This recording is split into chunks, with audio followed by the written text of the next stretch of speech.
Okay. Welcome back to Refresh with DawnHerring Periscope broadcast. My greatest apologies. I ended up getting a phone call. Greatly apologize for that inconvenience. I cannot shut my phone off because it cuts me off from the internet, which makes Periscope impossible. So if I get a phone call, it just cuts me off and there's nothing I can really do about that. And it happens to be a business phone. So my apologies for that. But thank you so much for getting back on with me. I really appreciate all 5 of my live viewers here, as well as my replay viewers. So back to what I was saying before. The last Periscope broadcast that I did last week, I was talking about the 3 reasons why you should invest time in yourself. Today, I'm talking about the challenges that we meet up with when it comes to investing time in ourselves. And the first point or challenge that I want to talk about is when we do not see investing time in ourselves as essential. In other words, we see it as something that we kind of put off until we think we have time. And most of the time it doesn't happen. Thank you so much, Joan, for joining me. Great to have you with me. Thank you so much. And so that the thing that we need to recognize is how we think, what our mindset is. Thank you for the heart. What our mindset is concerning the time that we invest in ourselves. If we don't see it as essential, then there's a very good chance that we're not going to do it at all. So that's the first challenge that we often meet up with, is how we view it. If we don't make it a priority or we don't see it as essential. The second challenge that we often meet up with, and this can happen to anybody, is when you have unexpected responsibility that you didn't have before. You know, like whether it be childcare or, maybe you have an elderly parent that you're taking care of, or perhaps you have several jobs just to make ends meet, and things of that nature. Those are the kind of challenges that we sometimes meet up with. And so we find ourselves really lacking the time to invest in ourselves because of that. And so when we have that kind of a situation that we can't really do anything about, we have to just be there in the situation in order for things to be appropriate for us, or, where we're aligned with what we need to do in life. Sometimes we have to get creative with how we can make that time for ourselves. It may not necessarily be the kind of time where you can go out by yourself and do something. You may have to kind of piggyback it with the other responsibilities that you have, like if you were taking care of a parent or childcare, etc. And then if you have several jobs that you have to go to in order to make ends meet, you may have to use your break time to get creative and invest that time in yourself. So I was going to suggest that maybe there's something that you can do, whether it's reading the comics or coloring in a coloring book, or maybe going to your Pinterest boards and checking those out for a little while, or, going on Instagram to get inspired. And you can do those things while you are doing those other responsibilities, if you're able to do that. I don't suggest doing that at work unless you're on break, of course, because we want to be responsible people, right? You read audiobooks while cooking. Oh, that's a brilliant idea. See, you can actually multitask and still be refreshed at the same time. That's a really, really great idea. Because this way you're feeding yourself, you're filling your creative well by listening to something that you want to learn, and you're doing it while you're cooking dinner. I think that's a great idea. Fabulous. Sometimes if your kids are watching TV or a movie and you have to be there to supervise, sometimes it's good to bring it with you. Yes, exactly. Feed the mind. Bring whatever you want to do with you into that situation and just do it right there. You know what I'm saying? Sometimes we have to get creative with how we spend our time. And I'm hoping that really helps you to see the possibilities of what you can do in order to invest at least 5 minutes a day for yourself in 2016.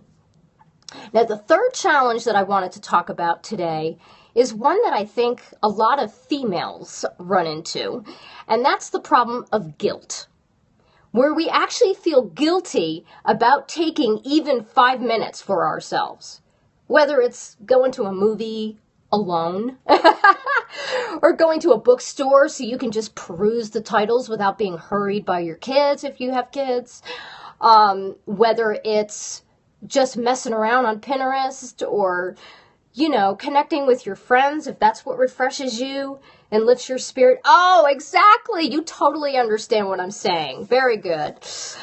No, actually, it's good that you understand what I'm saying, but we don't want the guilt. There's no need to have guilt about investing time in yourself, because you do most of your projects while Barney's on. Yeah, there you go. That's a great example, Sarah, of what I'm talking about. We can get creative, can't we? Not only with what we're actually doing, but with how we go about doing it. Sometimes we have to strategize. We have to get smart about how we go about, incorporating those activities that we enjoy doing, even when we have a lot going on around us. And don't we all have a lot going on around us? I know, it's this continual issue that we have. But back to the issue of guilt. I think that is probably one of the biggest reasons or challenges that I have seen with people who I converse with about getting refreshed and doing something that they enjoy. I only went out with my girlfriends 2 times last year. Oh, wow. And that's something that you obviously want to do more of. So yeah, it's really hard to make time. It really is. And we all grapple with that issue of feeling guilty about spending that time investing in ourselves. And so I'm just going to give you the injunction to drop the guilt. Yeah, I know that's really, really hard to do when we have so many other things vying for our attention, whether it be, our kids, our spouse, our house, our chores, our jobs, whatever it is. I understand that. We feel guilty about spending time with ourselves, investing time in ourselves. But I think that is probably going to be one of the greater struggles. But when you look at how investing time in yourself can actually benefit you, like in the 3 ways that I talked about in my previous scope, and you can go to my blog, refresh, at DawnHerring.net. You can go and look at Refresh Daily Blog, and I have my Periscope linked from Facebook on there. So if you want to go watch the previous Periscope broadcast, you can do that. So those are the 3 main challenges that I have run into, that I have seen other people deal with in conversations that I have with folks, and also sometimes what I have felt in the past. And I wanted to give one example of my own situation in my creativity. And I can remember a couple of years ago when I was recognizing how much I loved to paint with watercolor. And I know I've talked about this before on Periscope. And I was doing it on occasion, like maybe once or twice a week, and not really for very long. And I noticed that I wasn't spending very much time with it, and yet I enjoyed it so much. And so I thought about it, and I said to myself, you know what? I need to make this a priority because I do love it so much. And that is what I'm going to do. I'm going to start painting every single day. And I really felt that it was a fabulous idea, and I started doing that about 1.5 years ago. And I have to say that it has made me very, very, very happy. So I'm very pleased and very thrilled that I have made this decision for myself, and that I have chosen to invest that time. And sometimes it's only 5 minutes, sometimes it's 45 minutes, sometimes it's an hour. And I spend that time in the evenings after I'm done with my work, and I come in and I paint. And my family knows that I paint. So it's a really great feeling to be able to do that. And so you need to figure out what it is that you want to be spending your time doing as you invest time in yourself this year, every single day if you can manage it, and try to recognize the challenges in your mindset about why you're having a problem investing that time in yourself. Is it because you don't see it as an essential? Is it because you have a lot of responsibility that perhaps is unexpected, but it's required of you? And so you have to get creative with how you piggyback those creative activities that you want to do during those challenging times? Or is the issue guilt, feeling bad that, oh, I'm spending time on myself. Should I really be doing this? Maybe I should go do laundry or wash the dishes, or I don't know, anything that comes up in your mind you think you should be doing instead of spending that time with yourself, investing that time in yourself. And so I just want to encourage you not to feel guilty get creative and to see time that you invest in yourself as absolutely essential and imperative for your well-being, to help you get more creative in your expression, no matter what it is. It doesn't matter what you're doing. You still need to make myself a new sketchbook. Ah, there you go. You want to make a sketchbook. I have to admit, that's impressive because I buy my sketchbooks. I don't make my own. I'm not into the binding and putting paper together and all that stuff. That, to me, that's too much work. I'd rather just buy a sketchbook and fill it. But I think that's awesome that you really like to do that and that you want to do that in the evenings. That's great. That's fabulous. I'm glad you're investing that time in yourself. So you guys are welcome to share with me while I'm still on this broadcast, before I sign off. You're welcome to share with me whatever ways you are investing time with yourself, or you can share with me your greatest challenge. You want a certain watercolor paper not available in sketchbooks. Ah, I could totally see why you would want to do that then, because you want to have a higher quality paper to work with. I totally get you on that. Yes, watercolor paper is fabulous when it comes to sketchbooks. That is true. You know, I recommend Strathmore. Yeah, the visual journal, although it's not watercolor paper, it's very thick. So that's what I use. That's what I've been using for the last couple of... Goodness. Thanks for coming back on, Sarah. That is really funny. You don't keep a journal. Wow. I highly recommend it. You don't have to use it to schedule yourself. You can just use it to jot things down, all your ideas. Oh my goodness, if you have all those ideas rumbling around in your head, you would really be benefited to have something. Yeah, there, you need to put your journal on the schedule. I know exactly what you mean. And some people need to do that in order to remember to do it. I totally get you on that. To me, I just do it when I get up. You know, I have 5 things going on at once. Yes, it's good to be here, and I use a poetry journal. Ah, there you go. You write poetry in your journal. That sounds delightful. You know, I've been actually doing a little bit of poetry too. And I really, really enjoy it. Like Sunday paintings, gift giving, Skillshare project every 2 months. Oh, so that's what you have in your growth journal. Sounds delightful. Oh my goodness. I'm so glad you guys are sharing with me the things that you're doing and how you're using your journals and whether or not you have one, and, you know, the scheduling issue and growing and all that stuff. This is wonderful. I'm absolutely delighted to hear of all this.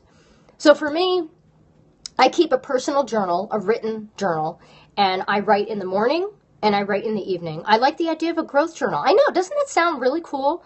And I've actually used my sketchbook.